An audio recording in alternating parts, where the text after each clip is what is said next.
Mid-presentation to our biggest client, my VP interrupted. "This is her last project. We're letting her go." The client went silent. After dessert, he pulled me aside. "Can we talk outside?" What he offered me made my VP chase us into the parking lot. "This is her last project with us. We're letting her go." The words hit me like a physical blow. My hands froze on the presentation clicker as 30 pairs of eyes turned to stare. Bryce, my VP of only 4 months, had just announced my termination in the middle of my presentation to our biggest client. I stood paralyzed under the harsh lighting of Gavin Winter's private dining room. My career's execution served between the entree and dessert courses. "Please continue, Lynette." Bryce's smile never reached his eyes. "Let's not waste Mr. Winter's time." Somehow, my body moved on autopilot. My voice remained steady as I explained how the new acquisition strategy had increased profit margins by 43%. The numbers were impeccable, the strategy flawless. 5 years of dedication to this account had just been rewarded with public humiliation. When I finished, applause filled the room. Awkward, pitying applause. Gavin Winter, worth billions yet wearing an off-track suit, hadn't taken his eyes off me since Bryce's announcement. As the wait staff cleared dessert plates, he leaned toward me. "Could I speak with you outside for a moment?" In the soft evening air, away from the restaurant's hushed whispers, Gavin studied me carefully. "That was supremely unprofessional and oddly timed, considering your strategy just saved my company millions. Thank you for acknowledging that, Mr. Winter. What actually happened there?"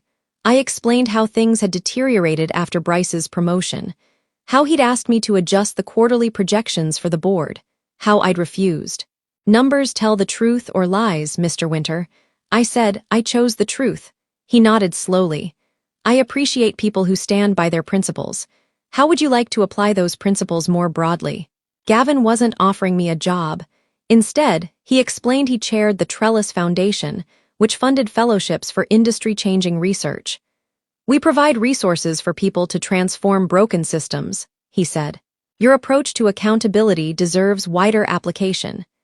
A commotion behind us revealed Bryce rushing across the parking lot, his expensive shoes scraping against gravel. "Everything all right, Mr. Winter?"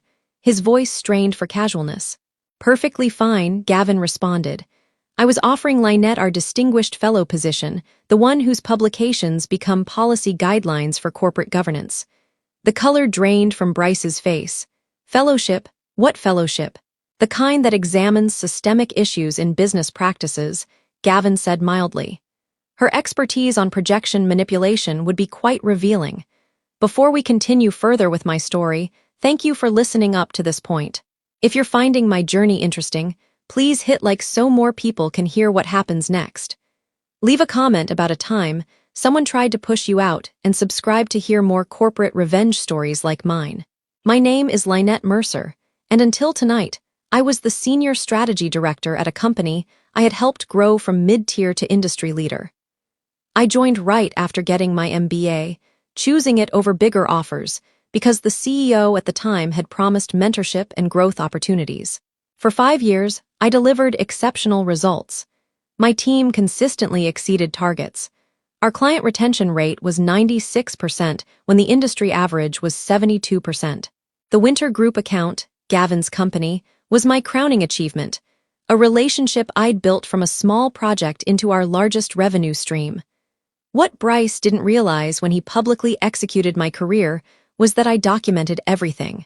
Every late night crafting strategies, every requested revision to make projections look more optimistic for stakeholders, every instance where he took credit for my work. The shift began when our beloved CEO Nia retired. The board brought in Carol from outside, a numbers-focused executive with little understanding of our culture. Carol promoted Bryce over more qualified candidates, including me. The whispers said it was because they played golf together. Within weeks, Bryce began undermining me. First came impossible deadlines, then critical meetings without invitations. Finally, my top team members reassigned all typical moves from how to push out a female executive playbook. I confronted him after he demanded I adjust projections for the board. "The new client acquisition costs are what they are," I insisted. "We can't promise growth figures we can't deliver." Bryce leaned back in his chair. You need to be a team player, Lynette. Carol wants growth. I promised him growth based on fabrication, based on optimism. His tone hardened. If you can't get on board with the direction, perhaps you're not the right fit anymore. I should have seen tonight coming. Yet somehow being professionally executed in front of 30 people still shocked me. Throughout dinner, I'd calculated how long my savings would last while maintaining perfect composure. 3 months, maybe 4, but Gavin Winter's offer changed everything. Standing in that parking lot, watching Bryce's confident smile disintegrate as he realized what was happening, I felt something shift inside me. This wasn't just about saving my career anymore. This was about fixing a broken system.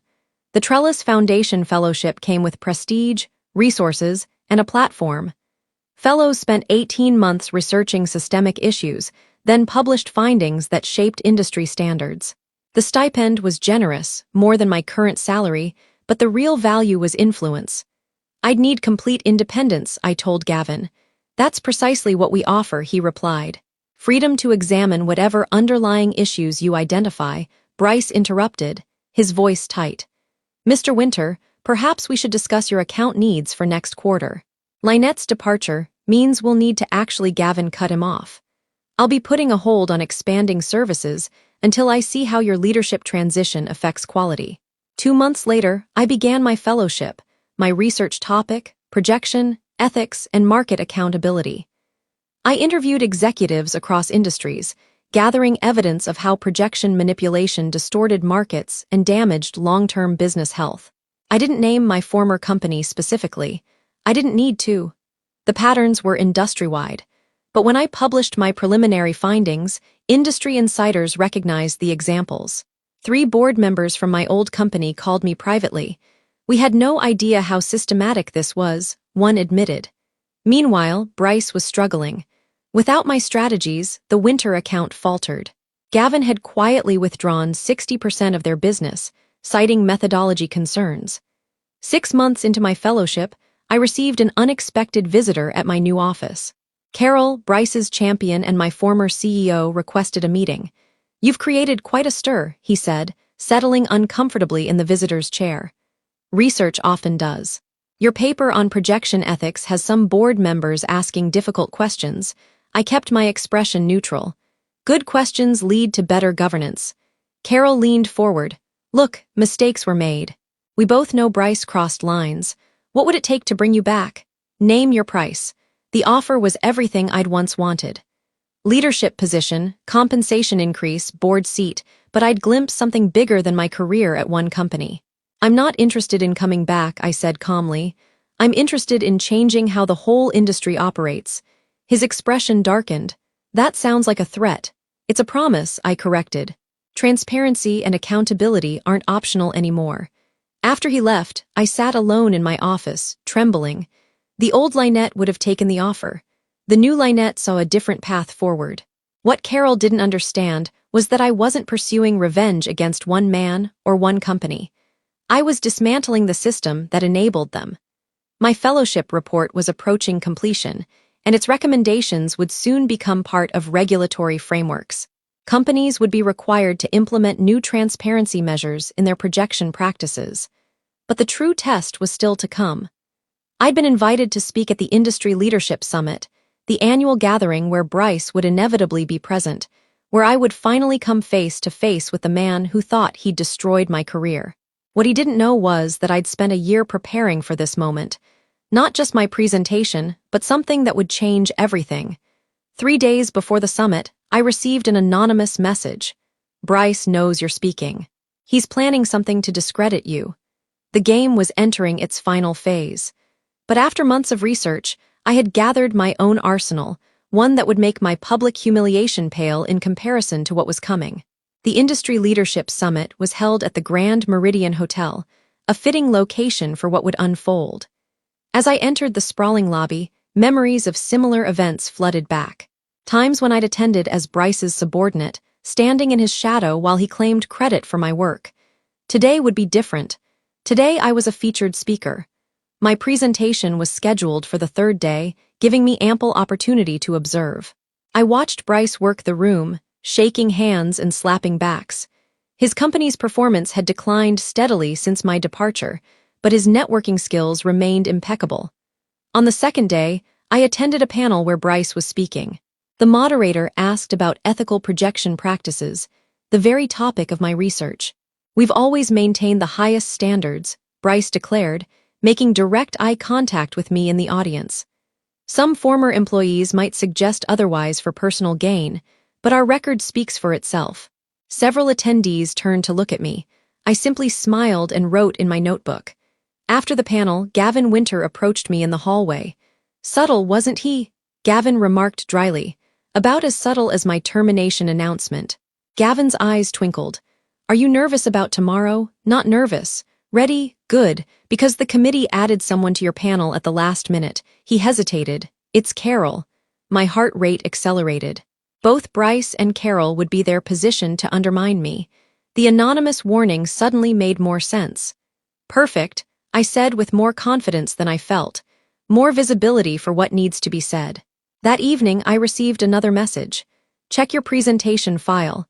It's been altered." Sure enough, when I reviewed my slides, key data points had been changed.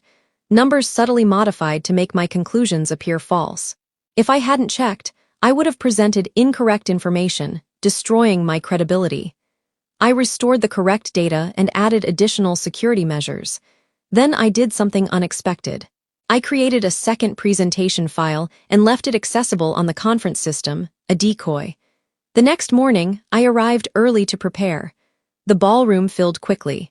My session on transparency in corporate projections had generated significant interest after my fellowship publications.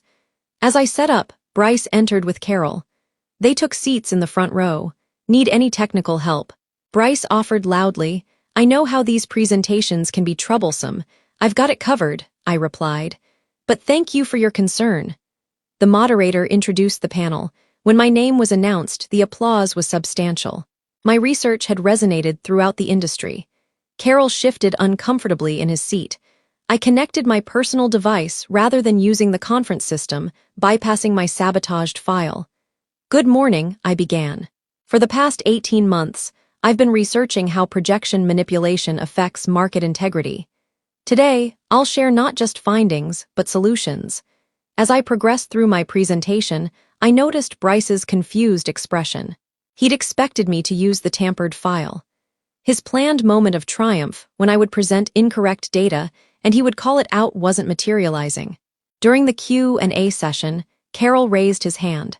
"Miss Mercer, your research suggests widespread manipulation of projections. Isn't this merely a case of optimistic forecasting rather than deliberate deception?" "That's an excellent question," I replied. "The distinction lies in intent and pattern. When adjustments consistently move in one direction despite contrary evidence, when those making the adjustments benefit directly from the deception, and when objections are silenced, that's not optimism, that's manipulation," the audience murmured. Many recognized the scenario from their own experiences. Bryce raised his hand next. "Your research methodology seems flawed. You've cherry-picked examples that support your narrative while ignoring standard industry practices." I smiled. "Actually, I've analyzed projections from 213 companies across 7 industries. The statistical correlations are quite clear, but I'm curious. Which specific aspect of the methodology do you find problematic?"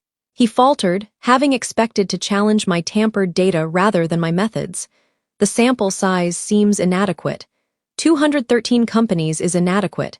The industry standard for similar studies is 45. I paused. "But perhaps you're right that more data would be helpful. That's why I'm announcing today that the Trellis Foundation is launching an industry-wide transparency initiative." This was my surprise announcement. A program requiring participating companies to submit to projection audits in exchange for certification. Companies that passed would receive a transparency rating visible to investors and clients. Market forces can drive ethical behavior when consumers and investors have information. I explained this certification will provide that information. Bryce's face darkened as he realized the implications. In the current climate, companies would face pressure to participate. Refusing would raise red flags. After the presentation, attendees surrounded me with questions and congratulations. From the corner of my eye, I saw Bryce and Carol in intense conversation, repeatedly glancing my way. As the crowd thinned, Mira, my former team member, who'd been reassigned under Bryce, approached hesitantly. "That was incredible," she whispered. "Things have gotten worse since you left. The new projections are complete fantasy. Are you documenting the changes?" I asked quietly. She nodded. "Everything, but Bryce is watching us closely. Anyone connected to you is suspect. Be careful," I warned. "This isn't over yet." Later that evening, I received an invitation to meet with the summit's executive committee. Walking into the meeting room, I found Gavin and 4 other industry leaders waiting. "We'd like to discuss accelerating the timeline for your transparency initiative," the committee chair began. "Recent events have increased urgency." "Recent events?" I asked. "A whistleblower submitted materials this afternoon concerning projection manipulation at 3 major companies," Gavin explained, sliding a folder toward me. "Including your former employer." Inside were printouts of internal communications, dozens of exchanges between Bryce and Carol, explicitly discussing how to reshape projections and manage inconvenient data. The evidence was damning. "Where did this come from?" I asked, genuinely surprised. "Anonymous submission," the chair replied, but thoroughly verified. As I reviewed the documents, I realized they contained information only a handful of people could access. Someone very high up had turned against Bryce and Carol. The committee explained they wanted to announce the transparency initiative immediately, with implementation beginning next quarter rather than next year. "We need to get ahead of this," one member insisted. "If these practices are exposed without a solution in place, investor confidence will plummet." I agreed to the accelerated timeline, knowing it would catch Bryce completely unprepared. As the meeting concluded, Gavin held me back. "There's something else you should know," he said quietly. "The board of your former company is meeting tomorrow morning, an emergency session." My pulse quickened. Because of the whistleblower materials, among other things, their largest client just announced they're reviewing all service contracts. Their largest client after Winter Group was Jensen Industries, whose CEO sat on the summit's executive committee. The pieces were falling into place faster than I'd anticipated, but I wasn't celebrating yet. Bryce was cornered, and cornered adversaries made desperate moves. When I returned to my hotel room, the door was slightly ajar. I paused, then carefully pushed it open to find the room had been searched. Subtle, but thorough. My laptop was in exactly the same position I'd left it, but slightly askew. The zipper on my suitcase was closed to a different point. My phone buzzed with a message. "Watch your back. This isn't just about projections anymore." I sat on the edge of the bed, heart racing. The stakes had just escalated dramatically. Whatever Bryce was planning went beyond professional sabotage. For the first time, I wondered if my pursuit of systemic change had put me in physical danger. Then my phone rang, an unknown number. I answered cautiously. "Miss Mercer," a familiar voice said, "this is Patricia Voss, chairperson of your former company's board. I believe we need to talk." I met Patricia Voss in the hotel's private lounge at 10 p.m. The space was empty except for us. The soft lighting creates islands of illumination in the darkness. Patricia was in her 60s with sharp eyes that had witnessed decades of corporate maneuvering. I prefer direct conversations.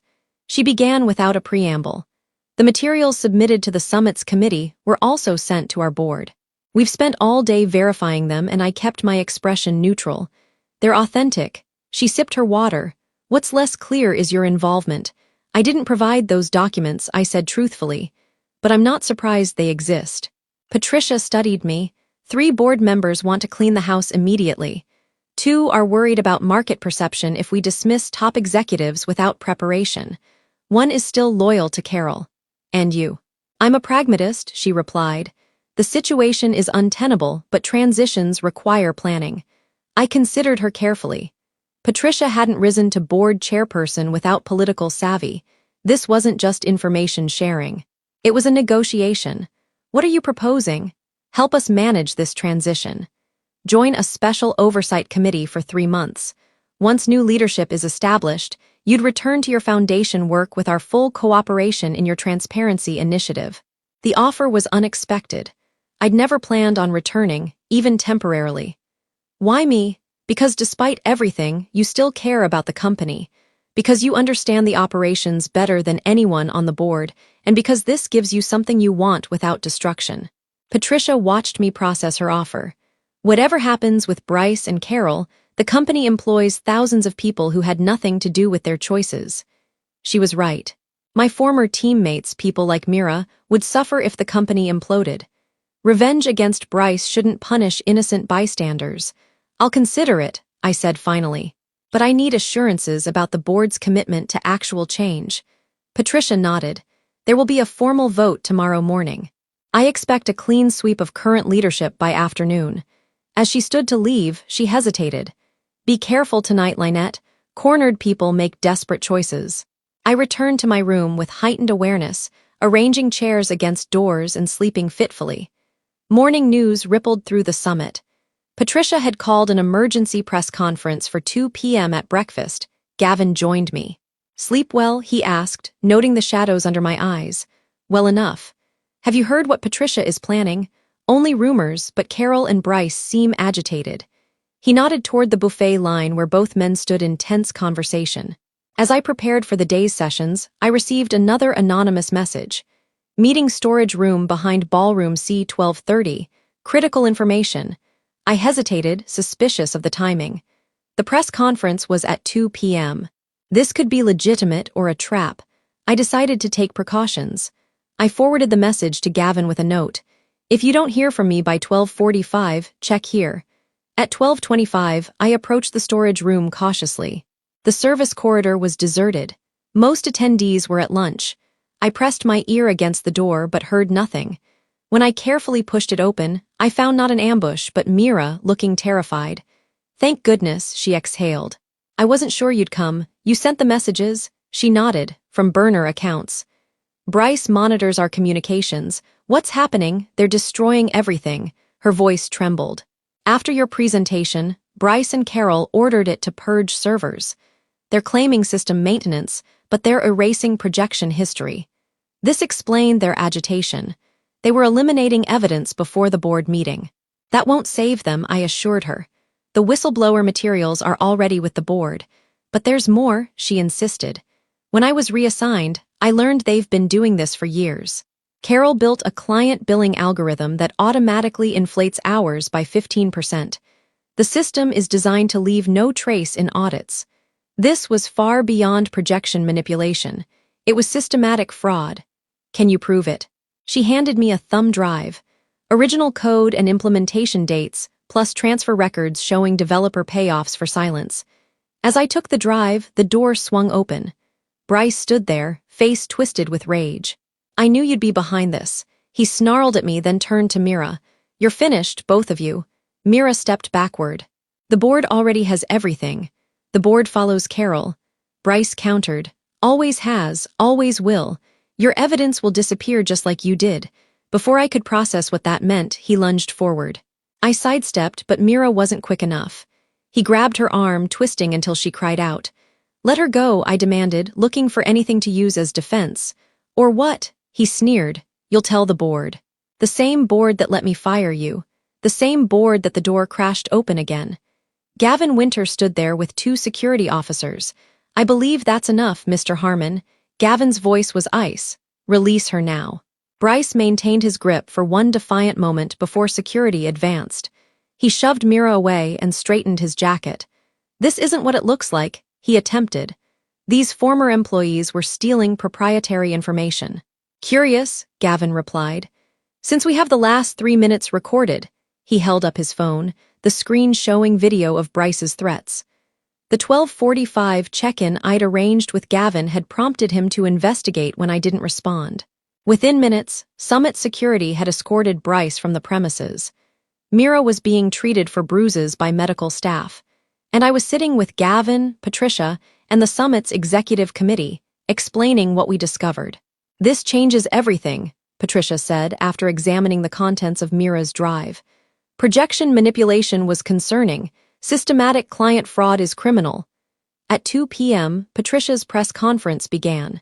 I stood in the back watching as she announced the immediate termination of Bryce and Carol pending criminal investigation. And then she said something unexpected. The board has unanimously appointed Lynette Mercer as interim chief operations officer to lead our reform efforts.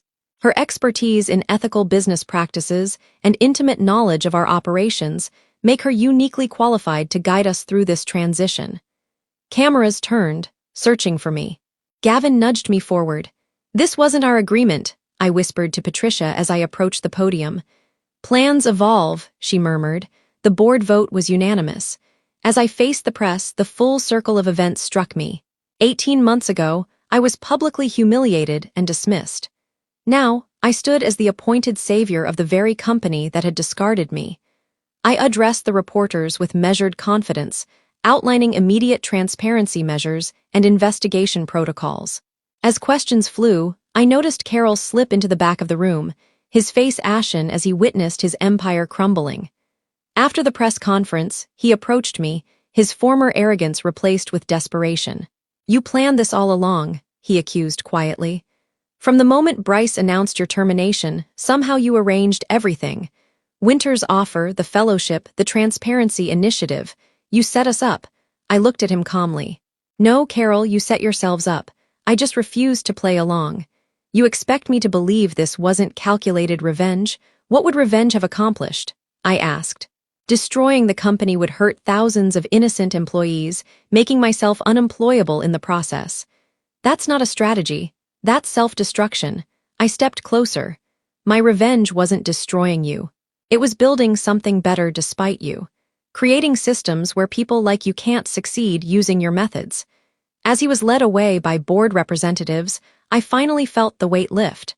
My vindication wasn't in his downfall. It was in the transformation his actions had inadvertently sparked. Later that evening, as I packed to return for my new interim position, Gavin visited my room. "Congratulations, COO Mercer," he smiled. "Though I admit I'll miss having you at the foundation." "It's temporary," I reminded him. 3 months to stabilize things. "Perhaps," he said thoughtfully. "Or perhaps it's exactly where you need to be to create lasting change. You knew this might happen. I realized from the beginning, the fellowship, the research, the transparency initiative. You were positioning me for this." Gavin shrugged. "I recognized potential in you and in the situation. When Bryce announced your termination at dinner, his arrogance revealed vulnerability. So all this time you've been doing exactly what you believed in," he interrupted.